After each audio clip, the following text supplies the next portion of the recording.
right. Well, welcome everyone. Welcome to the first day of the Chacruna Sacred Plants of the Americas conference. My name is Sean McAllister, and I'm very excited this morning to be moderating a talk from Anya Ermakova, my sister in the struggle here and fellow Chacruna member of the Council for Sacred Plants, the Council for the Protection of Sacred Plants. Just quickly about me, I'm a lawyer that specializes in psychedelic law. I've been advising churches on religious exemptions in the United States for psychedelics, talking to psychedelic-assisted therapists about what they can and can't do for psychedelic-assisted therapy, working with companies that are exploring psychedelics, seeking DEA licenses for researching and manufacturing psychedelics. And I'm also active in the policy field. I'm a member of the Denver Psilocybin Policy Review Panel. I'm the lawyer for the Decrim Denver campaign that decriminalized psilocybin here 2 years ago. I've worked on decriminalization in California, in Seattle, and in other places. But it's interesting in terms of this talk this morning, my history was as an environmental lawyer prior to becoming an activist and a lawyer in the psychedelic space. And so Anya's talk this morning, which is titled Understanding the Conservation Status of Psychedelic Plant Medicines, is very near and dear to my heart. If you can see my shirt here, I've got the Protect and Save Our Sacrament peyote shirt on as a member of the Peyote Way Church of God in Arizona, which produces its own peyote in a sustainable manner and cultivates its own peyote. But the conservation of psychedelics, such as peyote, is a huge, important issue. It creates lots of important cultural and policy-oriented questions for all of us. And that's what Anya is going to be discussing. I'll let Anya give a little of her own introduction, but she's a very diverse researcher and professional in this field. She's done many things, and she has a degree from the University of Edinburgh in neuroscience, a PhD in psychiatry from Cambridge. She's studying conservation science at Imperial College of London, where she researched peyote ecology, including in Texas in the United States.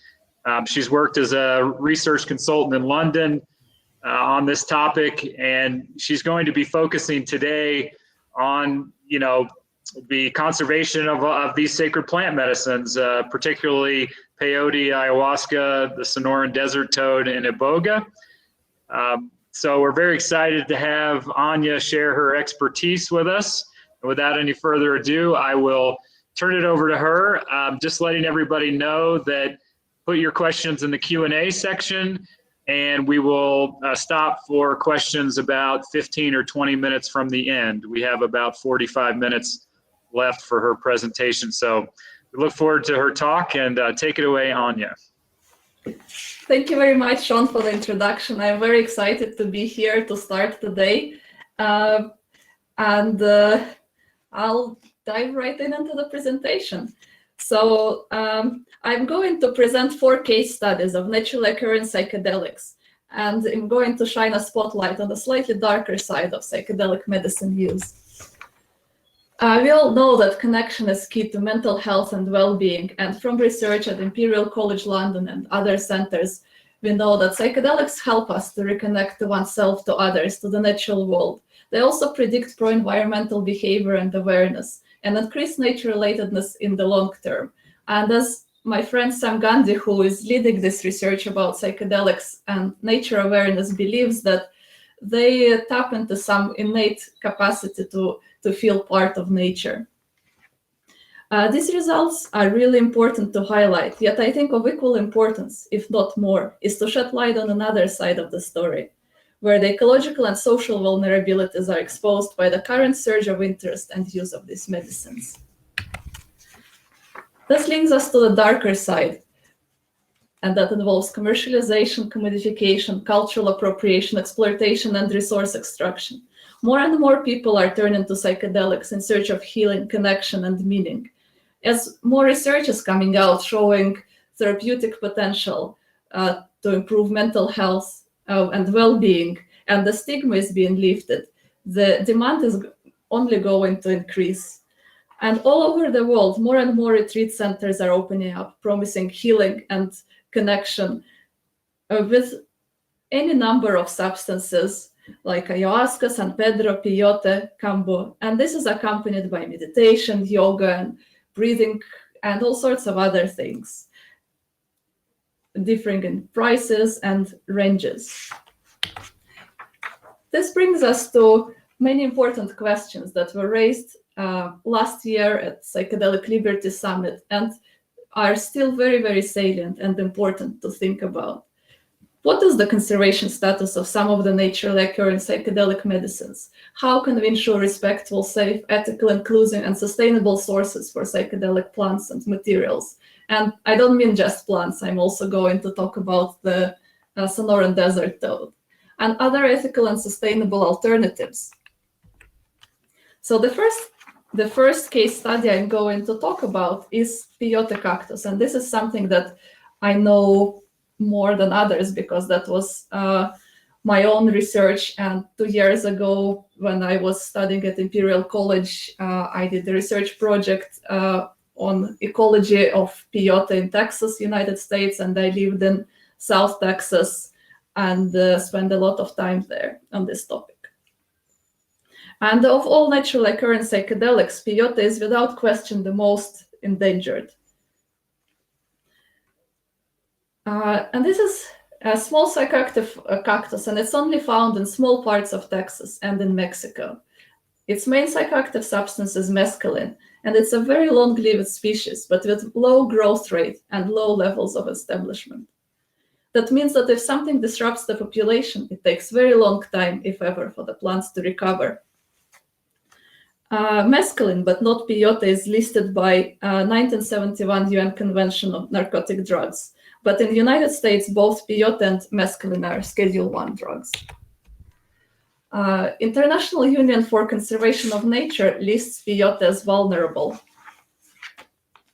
due to ongoing population decline, both in the United States and Mexico. In Mexico, it's subject to special protection. So it's listed. In the United States, it's not listed under Endangered Species Act, but in Texas, it's listed as imperiled, which means equivalent to threatened. The main threats to peyote are habitat loss and over-harvesting. And habitat loss particularly is a highly significant threat.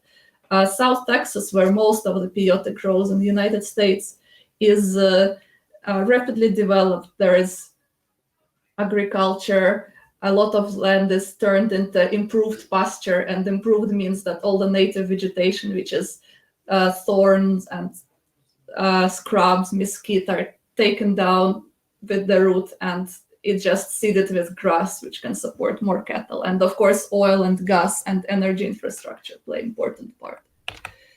However, the important part to bear in mind about peyote, and the crucial factor for it, is that it's a cultural keystone species. It's a sacrament and medicine for many Native Americans and for Native American church. And they've called the peyote crisis increasing difficulty in obtaining peyote and diminishing size of peyote buttons.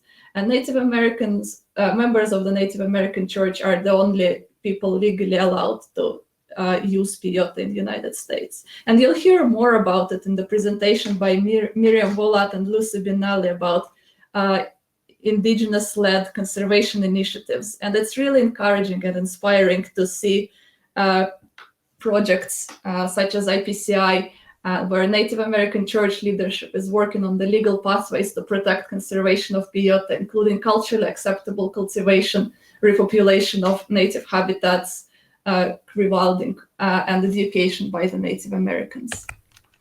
The next case study, and I'm going to be going pretty fast from jumping from topic to topic from different plants, but I think it's important to give a general overview. So yeah, now I'm moving to a different continent in Africa, to Tabernante iboga, which is an evergreen rainforest shrub from West Africa. It's also a cultural keystone species, which is central to Viti spiritual practices. mainly in Gabon, but also in the neighboring countries like Cameroon and Congo. I don't know actually if it's in another Congo as well. Ibogaine, found in the root bark, has potential for treating addictions to opioids and other substances, which was first championed by Howard Lotsof in 1962. And now more and more iboga therapy centers are appearing around the globe, and several hundreds, if not thousands, of clinics are open in countries where iboga is not listed.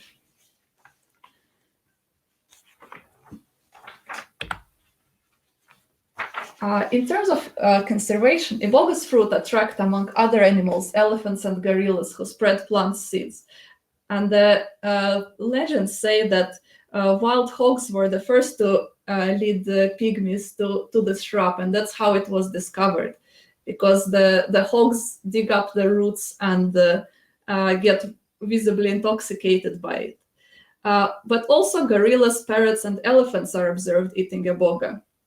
And as these animals dwindle due to hunting and deforestation, we lose not only them, but also an important step in the life cycle of iboga. International Union for Conservation of Nature lists iboga as least concern, and they cite that it's widely distributed and there are large populations. But the truth is, I spend a lot of time trying to find any scientific studies looking at ecological assessments or population densities, and there is absolutely nothing, particularly outside of Gabon, to indicate how much of tabernante iboga is out there. In Gabon particularly, iboga is governed by several laws: Convention of Biological Diversity, Nagoya Protocol, and it's also illegal to export wild harvested iboga out of Gabon. However, there recently been published 3 key reports that provide most information that we have about what is the situation with iboga. And all these 3 reports converge on the fact that there are serious shortages of iboga in Gabon, particularly in urban centers. And Gabon is an interesting country amongst other African countries, that most of the population there is actually living in urban centers. So these shortages pose significant problems for Vitit practitioners who need iboga for their ceremonies. And what happens with iboga is that it's collected in the wild and shipped abroad internationally. So the threats to iboga are increasing global demand, which causes prices of raw materials in Gabon for the local market to increase drastically. Another problems are, of course, land use change and logging concessions. A lot of part of Gabon is protected as a national parks, I think about 17%, but the rest has logging concessions or mining concessions, and this land is often fenced off, and the locals are not allowed to enter that area, and they have to go further and further to find the iboga.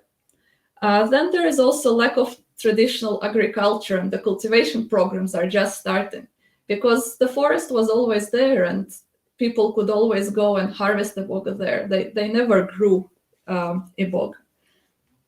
Another alarms are that police size in domestic shipments that are aimed for the local market, sometimes thinking if it's aimed internationally, which is not allowed. And what happens to the shipments is not known, and it never reaches the local markets.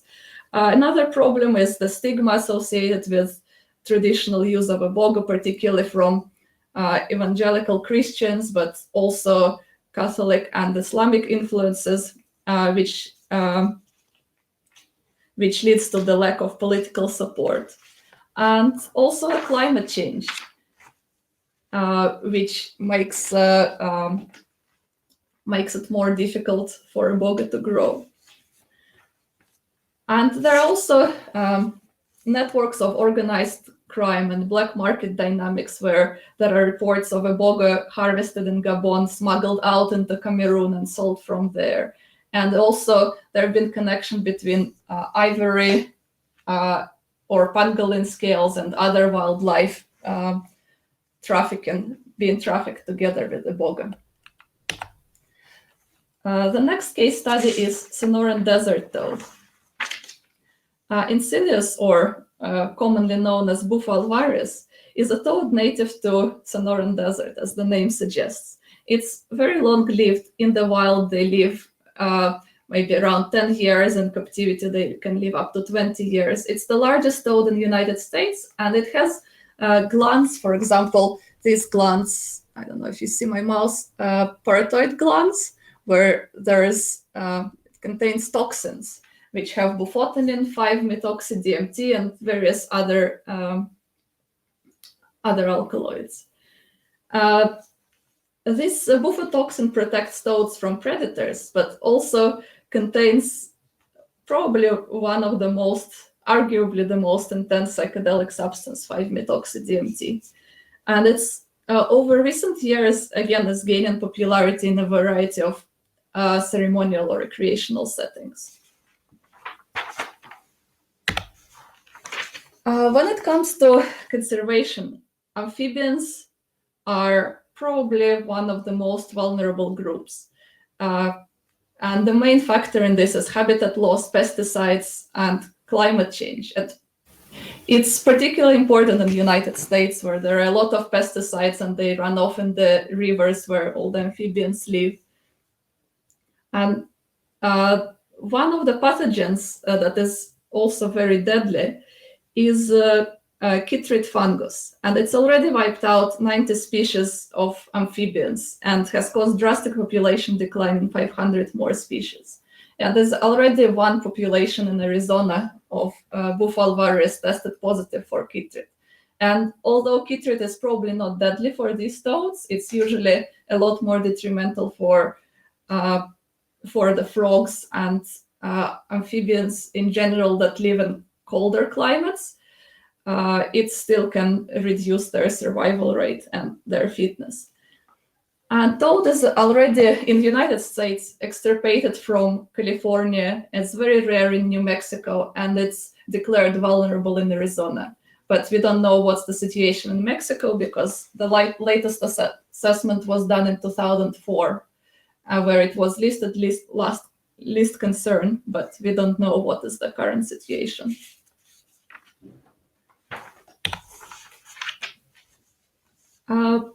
Bufotoxin is extracted by milking toads, which is a very stressful event that deprives them of their protection. Basically, you need to capture the toad and press on the glands here.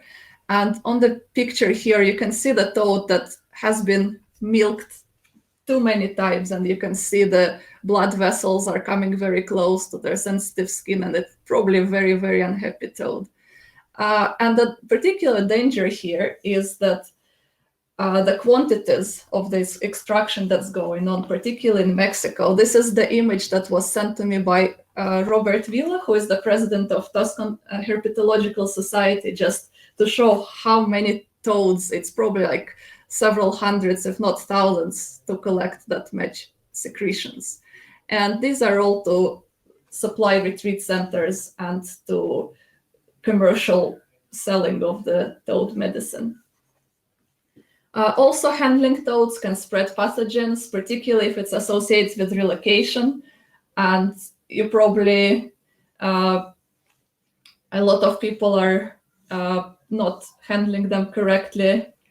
And moreover, there is also no evidence of traditional use. This idea of smoking toad secretions originated in the 80s with the Albert Most booklet, Buffalo Virus. And there is a very interesting episode of Hamilton's Pharmacopoeia in the 3rd season, where he discovers the identity of that person who came up with this idea.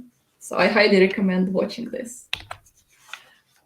And another case study, the last one for me, is ayahuasca, which, as you all know, here is a brew consisting a mixture of psychoactive DMT and harmala alkaloids. Most commonly used plants are Banisteriopsis caapi and Psychotria viridis, although many other combinations are possible.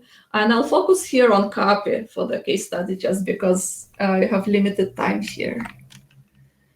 The vine, Banisteriopsis caapi, is not listed by IUCN because nobody has done any assessment on it whatsoever. It's a fairly fast-growing jungle wine, but usually it's recommended that lianas have to be 5 years to mature for harvesting. Brazil is the only country that has regulations on ayahuasca extraction, harvesting, and export, and that's to support, to satisfy demand from syncretic religions like Santo Daime, União de Vegetal, and Barquinha. While elsewhere, like Ecuador and Peru and Colombia, it's not regulated as much. And there are reports, particularly from ayahuasca centers in Peru, in Iquitos, of local depletion of the wild growing wine. And again, like with the iboga, harvesters have to go further and further and maybe even deliver it from other places. But this dynamic also encouraged lots of people to cultivate it as a cash crop. And there are already reports of many plantations. But again, there is no standards for growing, what would be sustainable harvesting, how to grow it best. It's very much just the beginning of all of this. And also, we don't know how does removal of the plant from the wild affects the remaining members of biological community. For example, there are particular butterflies that specifically need ayahuasca wine, and they're also the pollinators of this wine. So if these butterflies decline, it would be very difficult to predict what would the effect be.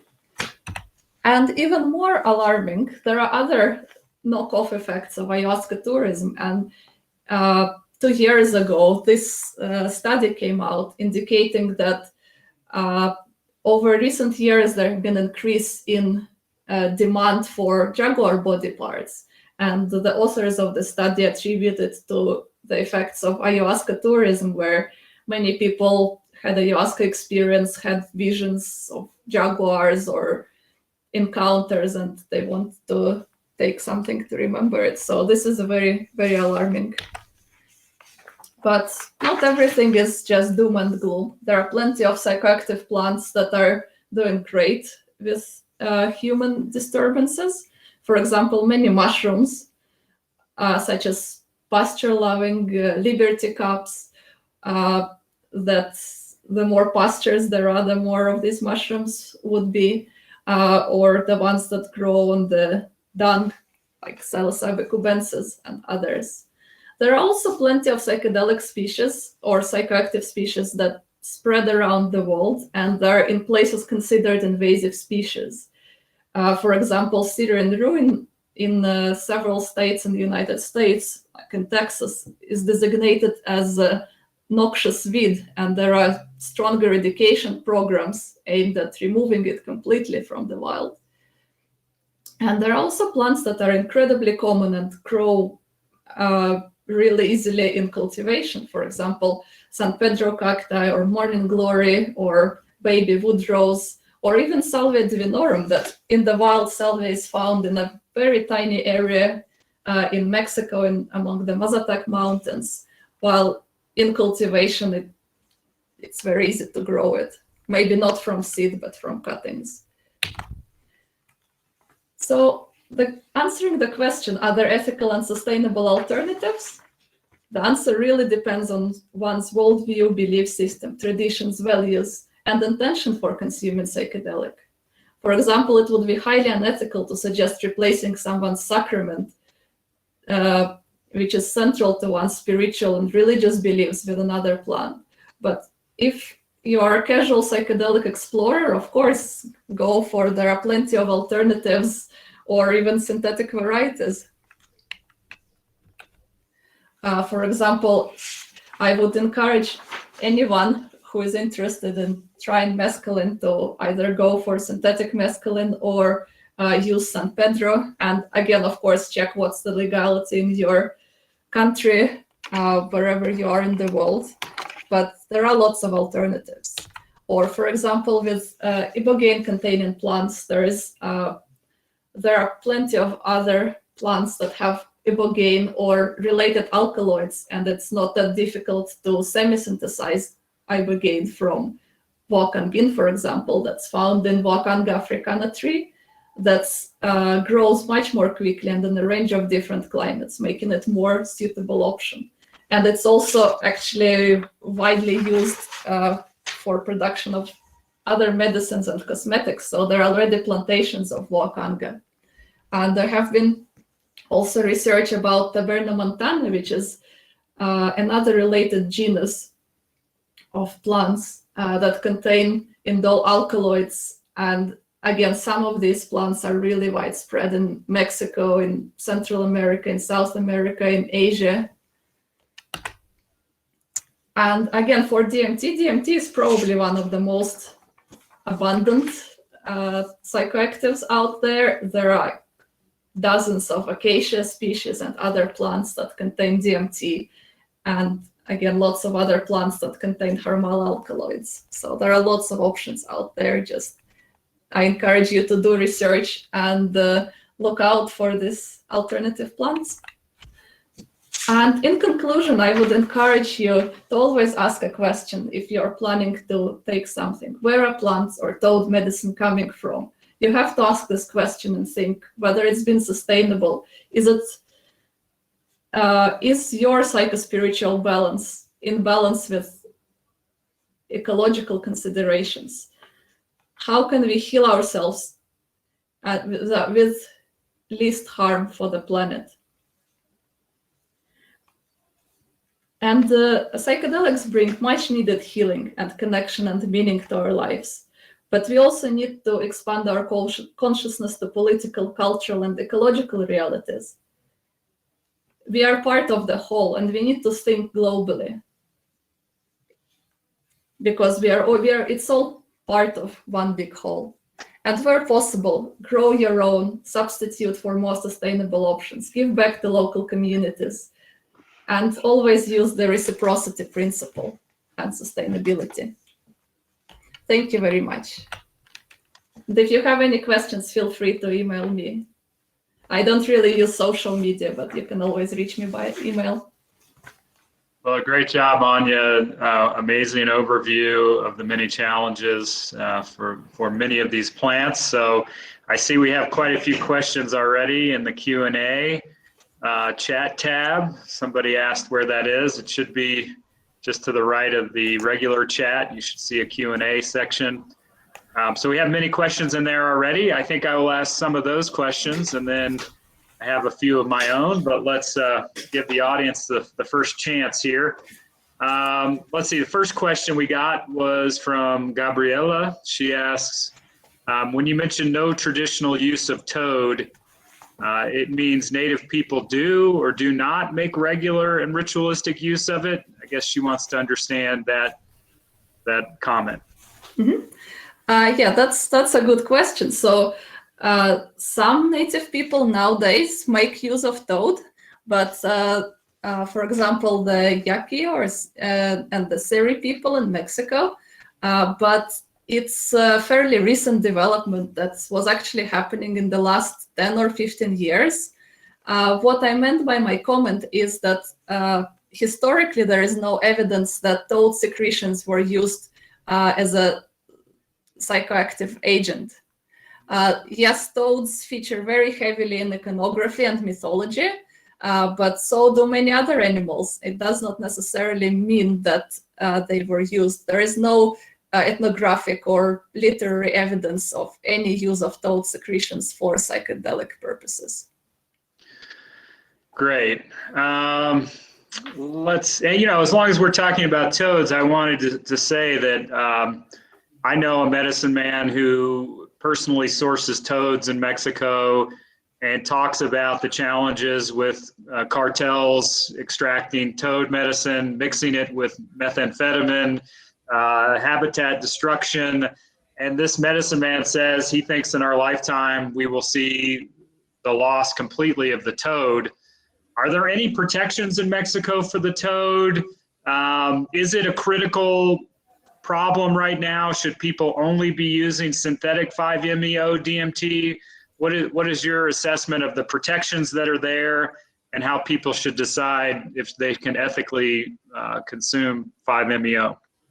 As far as I know, in Mexico, there is no specific protections for the toad. So it's and there haven't been recent assessments of the toad situation in Mexico. So I know that there are efforts organized in terms of starting the surveys and looking what's the situation with toad populations in Mexico right now.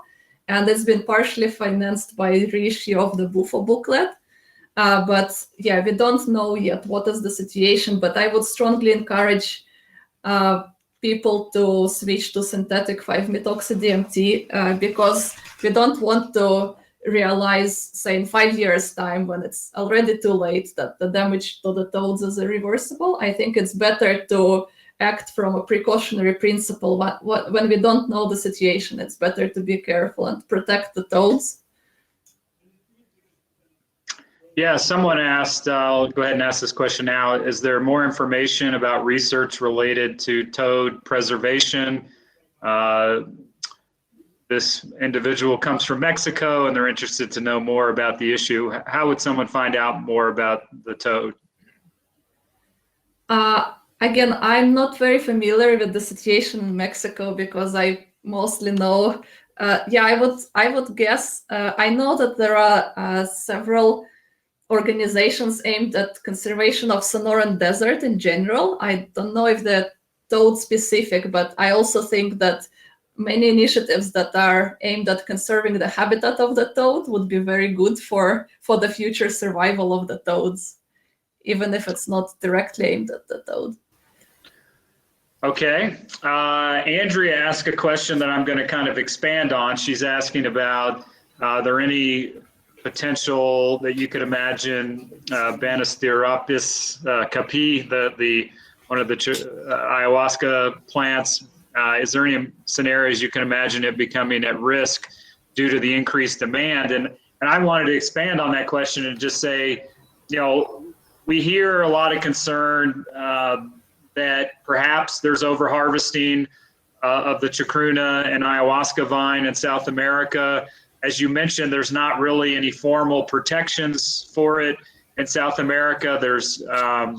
It's not listed as a species of concern right now, but could we be seeing a replication of what you said about iboga, that maybe in South America, the increased demand by foreigners could reduce supply for indigenous people? Or, is there a emerging risk for Chacruna and the ayahuasca vine in South America? I don't think there is a risk right now, certainly not in terms of extinction, because the vine grows in many places, and luckily a lot of those places are very difficult to access. But again, thinking of it as a whole, there are shortages that are reported in the big centers, like around the Iquitos. So it's again important to act early. And another thing is that in Brazil there is lots of plantations and cultivation for the syncretic churches. So you can look at the example of how it's handled in Brazil. So yeah, in Brazil there are a lot more regulations on how to produce ayahuasca. And like what to do with it, while Peru is still just developing all this. And actually most of the ayahuasca tourism is happening in Peru, and that's where we see the shortages. Yeah, you mentioned that that Gabon has a limitation on exporting iboga. You mentioned that Brazil has that kind of limitation. You didn't talk a lot in your discussion about maybe recommendations, but is that, Lisa asks, what is the one big thing we can focus on in terms of conservation for psychedelic plants? Are you making policy recommendations? Do you think these export bans are a good idea, or what would you recommend that countries do to try to protect these plants? I guess in terms of policy recommendations, I'd rather leave it to the lawyers and people who know more about policies and how it works. I'm coming to this more on the harm reduction approach and raising awareness and understanding it from the biological perspective. So my recommendation would be, first of all, ask yourself a question like, could you take some other plant maybe instead of ayahuasca? So for example, if you want to try DMT with harmine or harmala alkaloids, maybe you can use something from your local mimosa plant or your local acacias and mix it with Syrian rue or passion flower, or would be an acceptable substitute for you? Or if not, do you know where does your ayahuasca is coming from, how it's been harvested? Maybe it's already sustainably harvested from some of the plantations that are starting to appear in Peru.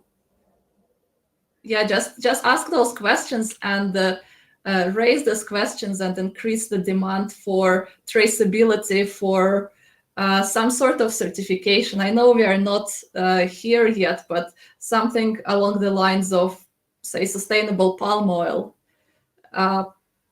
or fair trade certification. Yes, something like this, I think, would be the first step, rather than banning something outright, because that would just, I think, fuel black market dynamics and make it even further underground.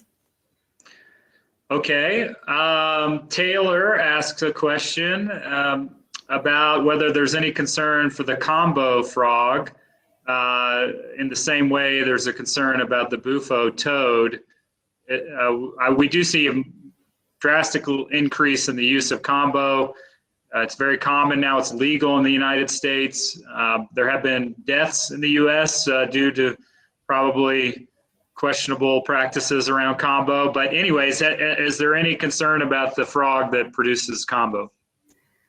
I haven't really done research on combo. Last I checked again on the International Union for Conservation of Nature. It's either listed as least concern or not listed. So I don't really know what would be the ecological concerns for combo, and how big is the demand and how much pressure it puts on the wild population. So yeah, I don't know.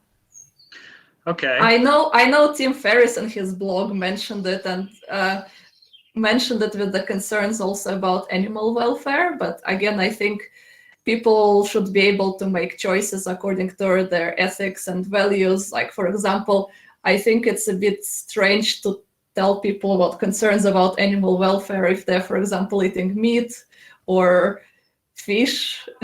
Like, how do you make a choice? Why is using combo unethical while eating beef is ethical? Like, it's individual choice. I don't eat any beef. Anyways, on to a more difficult topic. Actually, I think that you have done a lot of research on, which is peyote.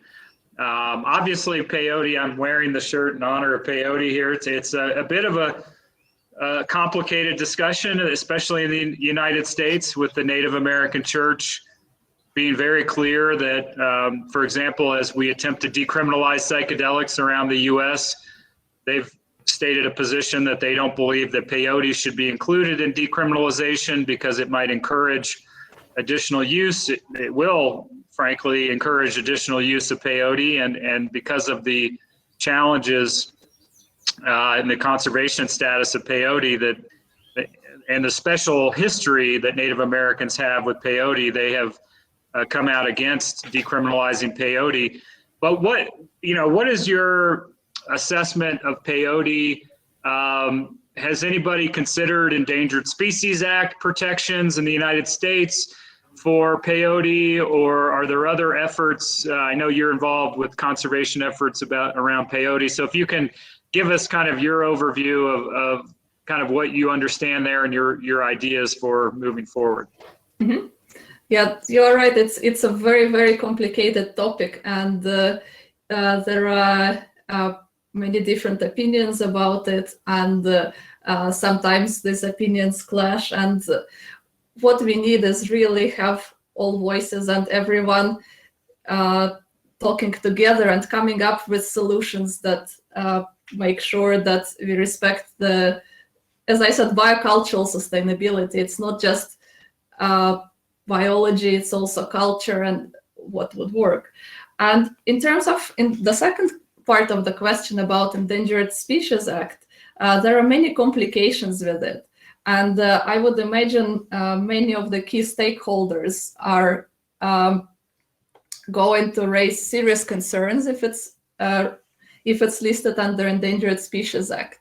I know particularly in the United States, there is a lot of opposition from the landowners and the ranchers about having on their property something federally listed because they think it interferes with their rights to do whatever they want on their own land. So there is going to be opposition from this side. But another even bigger issue with Endangered Species Act, that it might make it more difficult for the Native Americans to access it, and we might end up in the same situation as happens with the eagle feathers, for example, where it's incredibly difficult to get the eagle feathers, and you have to apply for the repositories and all those things. It's really hard to predict how it will play out, and it's complicated legally, like how would they continue to have access to their medicines?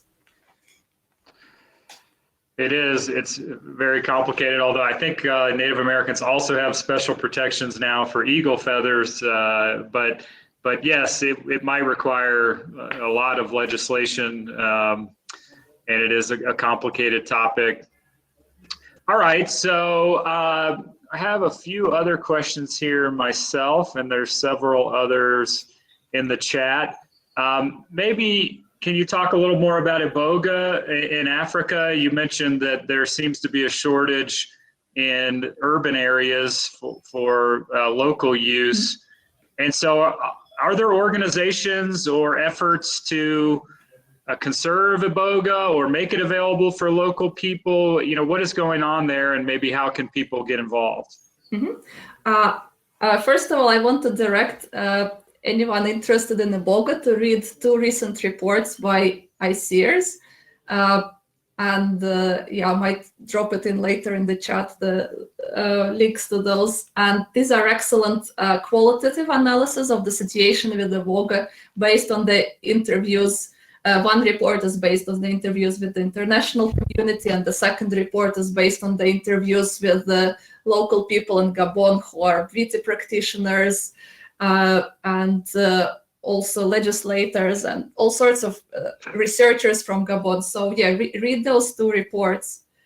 And in terms of specific organization, I know there is an organization called Blessings of the Forest that works very closely with iboga sustainability.